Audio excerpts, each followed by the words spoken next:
Barack valley में आज से भाजपा ने पंचायत चुनाव का प्रचार शुरू कर दिया है। पार्टी के प्रदेश अध्यक्ष दिलीप सैकिया 2 दिन के दौरे पर बराक पहुंचे हैं। वे कछार, हैलाकांदी और करीमगंज में कैंपेन करेंगे। आज दिलीप सैकिया ने धुलाई से प्रचार का बिगुल फूंका। अपने संबोधन में दिलीप सैकिया ने कहा कि जब बात विकास और प्रगति की हो तो भाजपा का विकल्प कोई दूसरी पार्टी नहीं हो सकती। আমি দেখিছোঁ ভাৰতীয় জনতা পাৰ্টি এনডিএৰ প্ৰতি তাতকৈ কম উৎসাহ নহয়, তাতকৈ বৰঞ্চ অলপ বেছি উৎসাহ বৰাক উপত্যকাত দেখিবলৈ পাইছোঁ।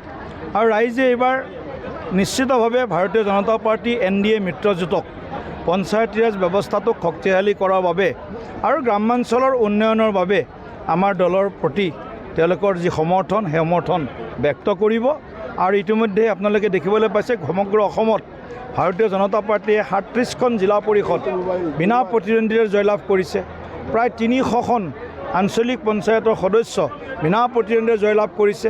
বৰাক উপত্যকাতো দেখিছোঁ, আমাৰ কাছাৰ জিলাত দেখিছোঁ, কৰিমগঞ্জ শ্ৰীভূমিত দেখিছোঁ বা আমাৰ হাইলাকান্দিতো দেখিছোঁ। বিভিন্ন অঞ্চলত বিনা প্ৰতিদ্বন্দ্বিতাৰে আমাৰ কাৰ্যকৰ্তাসকল জয়লাভ কৰিছে।